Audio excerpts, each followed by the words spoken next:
फसल के किस मरहला पर रूट गार्ड और किस मरहला पर वेस्ट डिकम्पोज़र का इस्तेमाल करना चाहिए, आज की इस वीडियो में मैं इसकी मुख्तसर सी तफसील आपको बताऊंगा। अस्सलाम वालेकुम दोस्तों, मैं हूं आपका मेज़बान मोहम्मद अब्बास और आप देख रहे हैं हमारा चैनल प्लांट ग्रो इंटरनेशनल। आज की इस वीडियो में दोस्तों मैं आपको ये बताऊंगा कि बिजाई से लेकर फसल के काटने तक जो फसल मुख्तलिफ मराहिल में गुज़रती है, उन तमाम मराहिल में हम फसल की ज़रूरत को मद्देनज़र रखते हुए और हमारे मकासद एम जो हमारी ख्वाहिश होती है कि फ़सल इस तरह की हो, उनको सामने रखते हुए फसल के किस मरहला पर रूट गार्ड इस्तेमाल करना चाहिए और किस मरहला पर वेस्ट डिकम्पोज़र का इस्तेमाल करना चाहिए, इसकी तफसील दोस्तों मैं आज आपको इस वीडियो में बताऊँगा। दोस्तों सबसे पहले हम किसी भी चीज़ की के बीज को लगाते हैं, बिजाई पहला स्टेप होता है कि हमारे तीन ख्वाहिशें होती हैं, तीन मकासद होते हैं।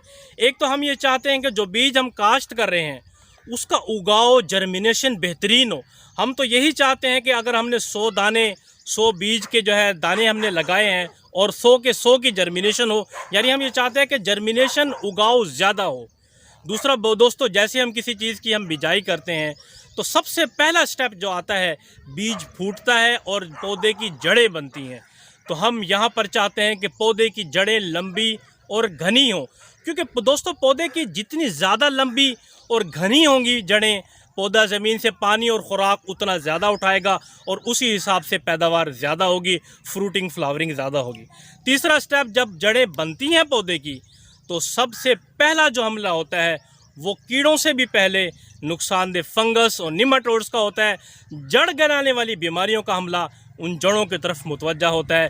तो इस स्टेप पर भी हमारी ये ख्वाहिश होती है कि हमारी जो पौधे की जड़ें बनी हैं वो बीमारी से पाक हों, बीमारी से महफूज रहें। यानी बिजाई के वक्त हमारी तीन ख्वाहिशें होती हैं, ज़्यादा जर्मिनेशन हो, जड़ें लंबी और घनी हों और पौधा जो है उस पौधे की जो जड़ें हैं वो बीमारियों से महफूज रहें। तो इन तीन मकासद के लिए दोस्तों मैं समझता हूं कि रूट गार्ड से बेहतरीन कोई प्रोडक्ट ही नहीं है।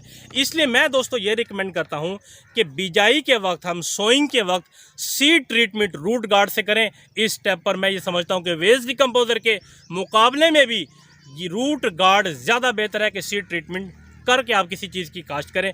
तो इसका तरीका इंतहाई आसान है कि आपने अगर बीज को भिगोया है और उसको भिगोने के बाद उसको निकाल लें। अगर ऐसा कोई बीज है जिसको नहीं भिगोया जाता, फिर भी उसको हल्के पानी का शावर करके बीज को गीला कर लें। फिर किसी खुले बर्तन में या किसी तरपाल पर शापर पर डालकर 1 किलो अगर बीज है तो 5 से 10 ग्राम पाउडर लगता है फी 1 किलो बीज में। पाउडर को हम नमक की तरह ऊपर से छिड़क कर हाथ से मल देते हैं। फिर उसको 1-1.5 घंटा छाँव में फैलाकर खुश्क कर लें ताकि नमी थोड़ी सी खुश्क हो जाए, कम हो जाए और पाउडर जो है उस पर बीज पर चिपक जाए और उसको बाद उसको सोइंग कर लें। और अगर ऐसा बीज है दोस्तों जो वज़नी नहीं है लेकिन उसका वॉल्यूम हजम ज़्यादा होता है, जैसे मिर्च है, टमाटर है या तिल कह सकते हैं, उस पर आप ये फार्मूला नहीं होगा कि 5 से 10 ग्राम पाउडर 1 किलो बीज पर, आप उसको बाय वॉल्यूम लगा लें। मकसद ये है कि गीले बीज के ऊपर इतना पाउडर कम से कम आप लगाएं कि बीज के हर दाने पर पाउडर लग जाए, चिपक जाए, उसके बाद उसकी सोइंग कर लें। तो हमारे ये तीन मकासद पूरे हो जाते हैं। अक्सर लोगों का सवाल ये आता है, हम अगर बीज को रूट गार्ड से ट्रीट करना चाहते हैं, वो पहले से ही किसी जहर से ट्रीटेड है, तो उस सूरत में हम क्या करें कि रूट गार्ड से उसको ट्रीट करें या ना करें। दोस्तों इससे पहले एक वीडियो में मैं ये तफसील से आपको बता चुका हूँ कि अगर तो बीज वाकई ही किसी जहर से ट्रीटेड है जिस कंपनी से आया है, फिर उसको बैक वक्त रूट गार्ड से ट्रीटमेंट का खातिर खा फ़ायदा नहीं होगा। लेकिन मैं ये रिकमेंड करता हूं कि बीज को पहले अच्छी तरह 1-2 पानी में कंघाल कर धोकर आप इसको रूट गार्ड से ट्रीट कर दें। इसकी कई वजूहात है, मैं इस पर रोशनी डालता हूं। अव्वल तो दोस्तों अक्सर तो ये होता है कि बीज के ऊपर जो रंग लगा होता है वो कोई जहर नहीं होता, वो कंपनी की अपनी पहचान के लिए बीज के ऊपर एक सादा रंग को लगा दिया जाता है ताकि लोगों को इम्प्रेशन हो कि ये किसी इदारे से गुजर कर आया है, कोई सादा बीज नहीं है। अगर तो वो वाकई ही कोई रंग है तो धोने में कोई हर्ज नहीं, आप उसको धोकर रूट गार्ड से लगा लें। और अगर वो बीज किसी फंजीसाइड से ट्रीट है तो दोस्तों रूट गार्ड से बेहतरीन कोई फंजीसाइड है ही नहीं। अगर केमिकल फंजीसाइड है दोस्तों, उसने सिर्फ क्या करना है, ज़्यादा से ज़्यादा आपकी फंगस को कंट्रोल कर लेना है, जो कि वो मौसर तौर पे केमिकल फंजीसाइड फंगस को कंट्रोल नहीं करती।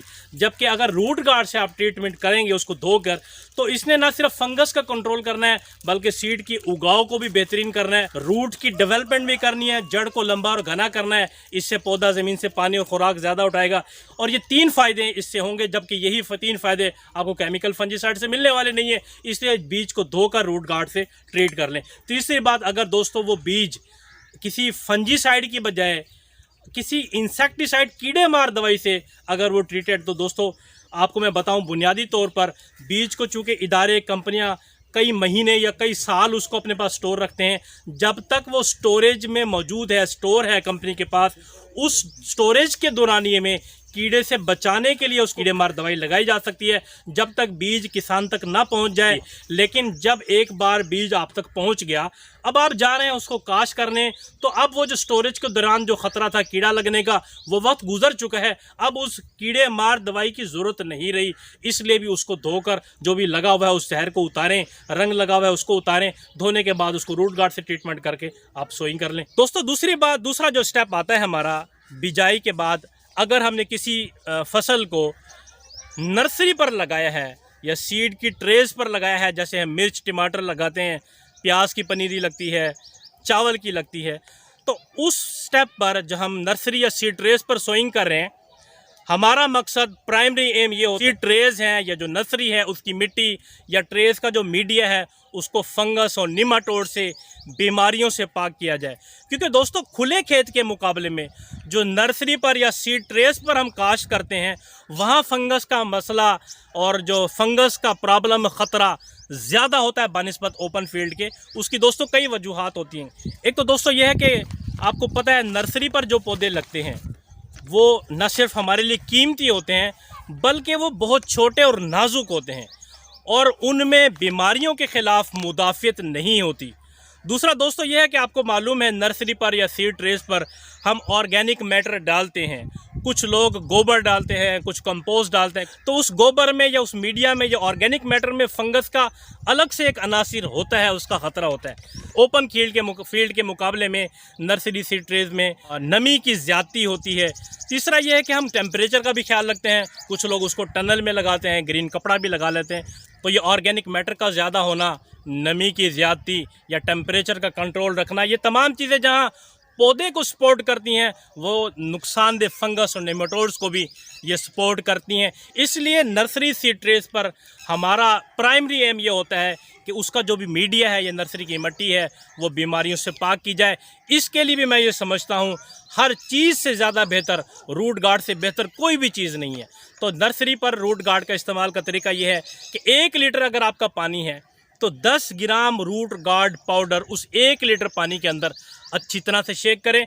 ये जो वज़न कर सकते हैं तो बहुत अच्छा है, वरना तकरीबन 1 चाय की चम्मच 10 ग्राम रूट गार्ड पाउडर के बराबर बनती है। अच्छी तरह मिक्स कर आप उसे ऊपर नर्सरी ट्रेस के ऊपर या नर्सरी की जो भी आपका मीडिया है, नर्सरी की मिट्टी है, उसके ऊपर शावर किया जाए। या अगर 5 लीटर का आपका डब्बा है जिससे आप पानी लगा रहे हैं तो आप 50 ग्राम रूट गार्ड पाउडर उसमें डालें, अच्छी तरह से मिक्स करें और हर हफ्ते 10 दिन के बाद नर्सरी ट्रेस के ऊपर या सीड ट्रेस के ऊपर या नर्सरी के ऊपर शावर कर दें। तो ये जो नर्सरी का मीडिया है या मिट्टी है हर किस्म की फंगस निमाटोड से पाक हो जाएगी। सबसे पहले स्टेप आपका सीड ट्रीटमेंट है। सीड को ट्रीट करके लगाएं, चाहे ओपन फील्ड में लगाएं चाहे आप नर्सरी में लगाएं। उसके बाद दूसरा स्टेप आपको मैंने बताया है कि नर्सरी के मीडिया को फंगस से पाक करने के लिए रूट गार्ड का इस्तेमाल किया जाए। अब दोस्तों तीसरा स्टेप ये आता है, जिस फसल को या पौधों को हमने नर्सरी पर लगाया है या सीड ट्रेस पर लगाया है, अब इसको हमने शिफ्ट करना है ओपन फील्ड में। तो दोस्तों इस वक्त हमारा शिफ्टिंग ट्रांसप्लांटेशन के वक्त जो प्राइमरी एम हमारा मकसद होता है दोस्तों ये होता है कि नर्सरी के छोटे से मैदान में तो हमने पौधों की हिफाजत कर ली, अब इन नाजुक पौधों को एक नई मिट्टी में और नई मिट्टी के एक बड़े मैदान में शिफ्ट करना है। तो हम इन नाजुक पौधों के नाजुक जो है जड़ों पर हिफाजती लेयर लगाना चाहते हैं ताकि एक नई मिट्टी में जाकर इसको जाते ही कोई नुकसानदेह फंगस या निमाटोड की जड़ को ना गला दे। तो इसके लिए भी मैं समझता हूं कि तमाम चीज़ों से ज़्यादा बेहतर रूट गार्ड का इस्तेमाल है ट्रांसप्लांटेशन के वक्त। अब दोस्तों तरीका ये है कि अगर 1 लीटर पानी है फ़र्ज़ किया तो फ़ी 1 लीटर पानी में 10 ग्राम रूट गार्ड पाउडर डालें, अच्छी तरह से शेक करें और फिर इस महलूल के अंदर जो पौधे या हम नर्सरी शिफ्ट कर रहे हैं उनकी जड़ों को 5 से 10 मिनट इसमें डिप करने के बाद आप इसको सोइंग कर देते हैं। इस स्टेप तक मैं समझता हूं कि रूट गार्ड से बेहतर कोई प्रोडक्ट नहीं है। वेस्ट डिकम्पोज़र के मुकाबले में भी रूट गार्ड ज़्यादा बेहतर है इन 3 पहले जो है स्टेप तक। अब दोस्तों बात ये आती है कि अब आ जाए हम जब इसको शिफ्ट करते हैं, अब चाहे हमें ओपन फील्ड में हमने कास्ट किया है, चाहे नर्सरी पर कास्ट करके हमने ओपन फील्ड में लेकर गए हैं, तो जो चौथा स्टेप दोस्तों ये आता है कि हम ये चाहते हैं कि पूरे एकड़ की मिट्टी को हम सॉइल ट्रीटमेंट, ऑर्चर्ड हैं, ट्रीज़ हैं, इसकी ट्रीटमेंट हम करते हैं। एक तो दोस्तों ये है कि हम ये चाहते हैं कि हमारे पौधे, दरख्त या हमारी फसल है वो ज़मीन और मिट्टी में पैदा होने वाली फंगस, निमाटोड्स जैसी बीमारियां जो पौधे की जड़ों को गला देती हैं उनसे महफूज रहें, क्योंकि पौधे की जड़ें बचेंगी तो ये फसल आपकी बच पाएगी, पौधे ज़िंदा रहेंगे। अब दोस्तों नुकसानदेह जो फंगस, निमाटोड्स है वो ज़मीन के किसी भी हिस्से में छुपी हुई हो सकती है। हमें पता तब चलता है जब पौधे या फसल सूखना शुरू हो जाती है। दोस्तों जिस ज़मीन में एक बार नुकसानदेह फंगस, निमाटोड्स आ जाएं, कई साल जान नहीं छोड़ती, उसको जैसे ही मुनासिब माहौल और नमी मिलती है वो फसल के किसी भी हिस्से में हमला आवर हो सकती है। तो इसलिए दोस्तों बेहतर ये होता है कि पूरे एकड़ की मिट्टी को नुकसानदेह फंगस और निमाटोड से पाक कर दिया जाए। इसके लिए बेहतरीन चीज़ रूट गार्ड से कोई भी बेहतर नहीं हो सकता। इस स्टेप पे रूट गार्ड का इस्तेमाल का तरीका ये है, अगर नॉर्मल क्रॉप है आपकी बागात से हटकर, तो उसका तरीका यह है कि 100 लीटर अगर आपका पानी है तो उसमें 1 पैकेट रूट गार्ड का डालें, अच्छी तरह से शेक करें और 1 एकड़ फसल पर आप उसको फ्लड कर दें। अगर आपके बागात हैं तो 2 पैकेट फी एकड़ आप 200 लीटर पानी के अंदर डालें, अच्छी तरह शेक करें और पूरे एकड़ के बाग में आप उसको फ्लड कर दें।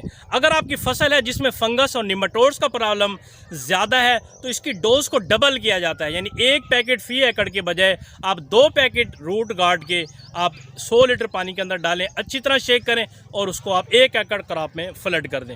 अगर दोस्तों इसके अलावा अगर आप ये चाहते हैं कि इसका रिज़ल्ट जल्दी और ज़्यादा अच्छा हो तो इसका तरीका ये होता है कि अगर 100 लीटर पानी है उसमें 1 किलो आप गुड़ डाल दें, 1 पैकेट रूट गार्ड डालें, इसको फिर 4 से 5 दिन कम से कम रखा जाता है। डेली इसको शेक करें, डेली हिलाएं, इस ड्रम को छाँव में रखें, फिर 1 एकड़ नॉर्मल क्रॉप पर आप इसको फ्लड कर दें। बाग है तो इस डोज को आप डबल कर दें। अगर हमारा मकसद ये है पूरे एकड़ की मिट्टी के हम स्ट्रक्चर को तब्दील करना चाहते हैं, हम ये चाहते हैं कि ज़मीन की जो मिट्टी है वो नरम और भुरभुरी हो जाए, क्योंकि ज़मीन जितनी ज़्यादा खुलेगी, नरम होगी, भुरभुरी होगी तो पौधे की जड़ें उतनी गहराई में जाएंगी और उतनी ज़्यादा खुराक ज़मीन से ले पाएंगी। इसके अलावा अगर ज़मीन नरम और भुरभुरी होगी, वो ज़मीन खुलेगी तो ज़मीन के अंदर रोशनी और हवा का क्रॉस ज़्यादा बेहतर होगा। इसके अलावा दोस्तों जब ज़मीन का हार्ड पैन टूटता है तो हर ज़मीन में कम और ज़्यादा नमकियात की मिकदार होती है। जब ज़मीन का हार्ड पैन टूटता है तो ज़मीन के ऊपर जो फाजिल नमकियात होते हैं वो ज़मीन के नीचे, रूट जोन के नीचे चले जाते हैं और पौधों को अपने तौर पर फलने फूलने का मौका मिल जाता है। ख़ास तौर पर जो कलराठी ज़मीनें हैं जिनके नमकियात का लेवल ऊपर है, उसके लिए ये ज़रूरी है कि ज़मीन को खोला जाए, हार्ड पैन को तोड़ा जाए ताकि नमकियात नीचे चले जाएँ। तो इसके लिए बेहतरीन चीज़ वेस्ट डिकम्पोज़र से ज़्यादा आज तक मैंने कोई चीज़ नहीं देखी जो ज़मीन को नरम और भुरभुरा कर देती है। इसके अलावा दोस्तों हम ये चाहते हैं कि ज़मीन का वतर देर तक कायम रहे, क्योंकि अगर ज़मीन का वतर देर तक कायम रहेगा तो न सिर्फ आपके पानी की बचत होगी, बल्कि जो पानी की कमी की वजह से पौधों में, फसल में जो स्ट्रेस आता है वो भी पौधों में स्ट्रेस नहीं आएगा। इसके अलावा अगर ज़मीन में वतर देर तक कायम रहेगा तो वतर और नमी के बरकरार रहने से फसल में जो माइक्रोबायल एक्टिविटीज़ होती हैं, फ़ायदेमंद फंगस और बैक्टीरिया की लाइफ वो ज़्यादा बेहतर होगी। इसके अलावा अगर हम ये चाहते हैं कि जो हम खादें इस्तेमाल कर रहे हैं वो गलें, वो ज़मीन में ज़ाया ना हो, ऑर्गेनिक मैटर डिकम्पोज हो, मुख्तलिफ मराहिल में पौधे की खुराक का इजाफा हो, तो इसके लिए भी बेहतरीन चीज़ वेस्ट डिकम्पोज़र है और आप वेस्ट डिकम्पोज़र का इस्तेमाल करें। अब यहाँ दोस्तों 2 बातें हो सकती हैं। एक तो दोस्तों ये है कि या तो जिनकी फसलें जिनमें फंगस और निमाटोड्स का प्रॉब्लम ज़्यादा होता है, जैसे सब्जियां हैं, मिर्च में फंगस का मसला ज़्यादा है, अब पपीते की फसल है, केला हमारे यहाँ होता है उसमें फंगस के मसाइल ज़्यादा, आम के दरख्त हैं उनमें फंगस के मसाइल होते हैं, खड़ी खड़ी फसल सूख जाती है, तो या तो उसके अंदर रूट गार्ड का इस्तेमाल ज़्यादा किया जाए बनिस्बत दूसरी क्रॉप में, या ये हो सकता है कि शुरू में 1-2 पानी आप रूट गार्ड का इस्तेमाल करें, ताकि सबसे पहले पौधे बीमारियों से महफूज होकर अपनी जड़ों को बढ़ा लें। उसके बाद आप वेस्ट डिकम्पोज़र हर पानी पे इस्तेमाल कर सकते हैं, या कोई ऐसा फार्मूला बनाया जाए, एक पानी पर आप रूट गार्ड इस्तेमाल करें ताकि वो फंगस से बच जाए पौधे और हमारी फसल। उसके बाद कम से कम 3 पानी मुसलसल आप वेस्ट डिकम्पोज़र का इस्तेमाल किया जाए। इसके अलावा दोस्तों अब आ जाते हैं फोलियर एप्लीकेशन पर। हम ये चाहते हैं कि हमारी फसलें रस चूसने वाले कीड़ों से महफूज रहें। इसका तरीका ये होता है कि वेस्ट डिकम्पोज़र आप बनाएं, उसके बाद हर वो कड़वी चीज़ जो आपको मुफ्त में मिले, आपके करीब में मिले, नीम के पत्ते, अक के पत्ते, या कुछ लोग कोड़तुंबा भी डालते हैं, हर कड़वी तरीन चीज़ जो बकरियां नहीं खाती, जितनी ज़्यादा क्वांटिटी में आप लाकर जितना बारीक हो सकता है आप इस पानी में डालकर इसको आप 8-10 दिन रखें। जितना दिन ज़्यादा रखेंगे फ़ायदा है। अब इसका पानी दोस्तों, इसमें लोग कुछ मिर्च भी डालते हैं, आप डाल सकते हैं। इसका पानी दोस्तों हर हफ्ते आपने फार्मूला बनाना है, आपने इसको स्प्रे करना है। स्प्रे की रेशो दोस्तों ये हो सकती है, अगर पौधे आपके छोटे हैं तो 10 से 20% से ज़्यादा महलूल ना हो। यानी कि अगर 20 लीटर की आपकी टैंकी स्प्रे की तो 2 से 3 लीटर ये महलूल लेना डिकम्पोज़र का, बाकी सादा पानी। या अगर आप कोई स्प्रे कर रहे हैं तो ये रेशो आप इसमें आप उसी स्प्रे के पानी में भी डिकम्पोज़र का महलूल डाल सकते हैं। या फसल अगर बड़ी है, कपास बड़ी हो जाती है, गन्ना बड़ा है, तो आप 30 से 40% से ज़्यादा महलूल ना लें। खालिश डिकम्पोज़र का स्प्रे कभी ना करें, क्योंकि ये एक किस्म का तेज़ाब है और ये स्ट्रेस ला सकता है। तो दोस्तों इससे होता क्या है कि हर कीड़े को अपनी मेज़बान फसल से एक किस्म की खुशबू आती है, या सिग्नल आते हैं, ये आप कह लें। तो बुनियादी तौर पे वेस्ट डिकम्पोज़र के अंदर जो हम कड़वी तरीन चीज़ें डालकर हम एक महलूल बना लेते हैं, उसका अगर हम रेगुलर स्प्रे फसल पर करें तो क्या होता है, वो जो सिग्नल हैं जो कीड़ों को मिलते हैं अपनी मेज़बान फसल से, वो डिस्टर्ब होती है, यानी कि फसल की खुशबू चेंज हो जाती है। ये जस्ट लाइक इस तरह है जैसे हम रात को सोते हुए मॉस्पेल लगाते हैं। मॉस्पेल बुनियादी तौर पे कीड़े को मारती नहीं है, लेकिन कीड़ों को या मच्छरों को लगता है कि ये इंसान नहीं है। दूसरा ये होता है कि पत्तों का जो टेस्ट है वो चेंज हो जाता है। रस चूसने वाले कीड़े जब उसको खाने लगते हैं तो उनको खटास महसूस होती है या कड़वाहट जो भी है, वो उसके टेस्ट चेंज होने की वजह से उसका रस नहीं चूस पाते। लेकिन दोस्तों यहाँ मैं आपकी गलतफहमी दूर कर देता हूँ कि ये डिकम्पोज़र के अंदर जो कड़वी तरीन चीज़ें डालते हैं ये कीड़े को मारती नहीं है, लेकिन दूर रखती है। अगर आप एक हर हफ्ते या 10 दिन बाद या जो भी है, जितना कम इसका ड्यूरेशन हो, जल्दी जल्दी स्प्रे करते रहेंगे तो कीड़े दूर रहेंगे आपकी फसल से, और स्प्रे कम से कम आपको करने पड़ेंगे। लेकिन अगर खुदा न खास्ता आपकी फसल में कीड़ों का हमला हो जाता है, तब आप इस पर इन्हिसार ना करें, फिर मजबूरन आपको कोई एक आधा कीड़े मार स्प्रे करना पड़ेगा। अब आ जाएँ दोस्तों, माइक्रो न्यूटन का स्प्रे मुख्तलिफ वीडियोज़ में लोगों ने बताया है। ये भी हकीकत है कि हर वो चीज़ जिसमें न्यूट्रिशन हो आप डिकम्पोज़र के महलूल में डालकर वो माइक्रो न्यूटन का स्प्रे बना सकते हैं। मुख्तलिफ दालें हैं जिसमें माइक्रो न्यूटन है, या लोहे की कीलें डालें तो डिकम्पोज़र चूँकि एक ऑर्गेनिक एसिड है, उसमें से लोहा आयरन निकाल कर पानी में ले आएगा। तांबे की तारें आप डालते हैं तो कॉपर आपके डिकम्पोज़र के महलूल में आ जाएगा, या मुख्तलिफ चीज़ें। तो ये माइक्रो न्यूटन का स्प्रे बन जाएगा। इसके स्प्रे से जो फोलियर आप माइक्रो न्यूटन आप स्प्रे करते हैं को नहीं करना पड़ेगा, पत्ते उस न्यूट्रिशन को जज़्ब कर लेंगे। दोस्तों आप इसको 2 in 1 कर सकते हैं। एक ही ड्रम आपका डिकम्पोज़र का बना हुआ है, उसमें आप मुख्तलिफ कड़वी तरीन चीज़ें, नीम के पत्ते, अक के पत्ते, कोड़तुंबा, ये भी आप डाल दें। साथ में इसमें आप पत्थर भी डाल दें जिसमें न्यूट्रिशन हो, आप लोहे की तारें भी डाल दें, तांबे की तारें भी डाल दें, आप इसमें न्यूट्रिशन भी डाल दें, तो ये 2 in 1 हो जाएगा। बायो इंसेक्टिसाइड भी बन जाएगा जो कीड़ों को, रस चूसने वाले कीड़ों को अपनी फसल से दूर रखेगा, और माइक्रो न्यूट्रन का स्प्रे भी दोस्तों ये हो जाएगा। दोस्तों अगर अब आ जाते हैं हम फोलियर अप्लाई पर। अगर आपके फसल पे पत्तों पर कोई फोलियर को फंगस का मसला है, जिस तरह दोस्तों गंदम के ऊपर रस्ट आती है, गन्ने के ऊपर भी रस्ट आती है, मुख्तलिफ फसलों में रस्ट आती है, या पत्तों के ऊपर और कोई फंगस का मसला है, गंदम पर लूज समट आती है कि दाने काले हो जाते हैं, अगर ऐसा फंगस का मसला है दोस्तों, तो यहाँ पर वेस्ट डिकम्पोज़र के मुकाबले में रूट गार्ड आप ज़्यादा बेहतर है। आप इसका तरीका यही होता है कि 100 लीटर अगर आपका पानी है तो 1 पैकेट रूट गार्ड डालें, अच्छी तरह से इसको हल करें और इसको फोलियर अप्लाई कर दें, तो यहाँ पर फंगस का मसला डिकम्पोज़र की बजाय आपका रूट गार्ड इसको कंट्रोल करेगा। ऑर्गेनिक मैटर को डिकम्पोज करके कंपोस्टिंग करना चाहते हैं तो इसके दोनों तरीक़ों से आप कंपोस्टिंग कर सकते हैं। रूट गार्ड से भी कंपोस्टिंग हो सकती है और डिकम्पोज़र से भी। रूट गार्ड से बना हुआ जो कंपोस्ट है वो ट्राइको कंपोस्ट करेगा और सादा कंपोस्ट के मुकाबले में ट्राइको कंपोस्ट के फ़ायदा ये होगा, ना सिर्फ ये पौधों को न्यूट्रिशन फराहम करेगा बल्कि पौधों की फंगस वाली बीमारियों को भी कंट्रोल करेगा। इसके अलावा आप इसको डिकम्पोज़र से भी आप डिकम्पोज कर सकते हैं। डिकम्पोज़र में जो बैक्टीरिया है उसकी बेसिक खसूसियात ही यही हैं, ऑर्गेनिक मैटर को जल्दी डिकम्पोज करता है। दोस्तों मुझे उम्मीद है आपकी आज की वीडियो आपको बहुत पसंद आई होगी। मेरी आपसे गुजारिश है कि इस वीडियो को आप ज़्यादा से ज़्यादा शेयर कीजिए ताकि आम काश्तकार तक भी वो इल्म पहुँचे जो सही है और लोगों के इल्म में इजाफा हो। अब मिलते हैं अगली वीडियो में। अपने मेज़बान मोहम्मद अब्बास को इजाज़त दीजिए। अल्लाह।